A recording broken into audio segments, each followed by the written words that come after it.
Hello beautiful বন্ধুরা, আসলে সমালোচনা করতে খুব একটা যোগ্যতা লাগে না। খুব সহজেই আপনি যে কারো বিরুদ্ধে সমালোচনা করে ফেলতে পারেন।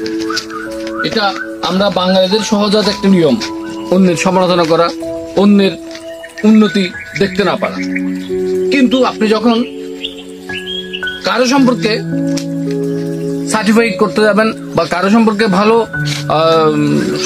সম্বোধন করতে যাবেন, তখন আপনাকে গভীর বিবেচনা করতে হয় তার সম্পর্কে সার্টিফাই করার জন্য যে লোকটা ভালো, লোকটার অনেক গুণ আছে। এগুলো আপনি যখন তার গুণগুলো তুলে ধরতে যাবেন, তার ভালো জিনিস তুলে ধরতে যাবেন, তখন আপনাকে অনেক বিবেচনা মাথায় রেখে তারপর মন্তব্যগুলো করতে হয়। কিন্তু সমালোচনা করার জন্য আপনাকে কোনো রকম ভাবতে হয় না, কোনো যোগ্যতা লাগে না সমালোচনা করার জন্য।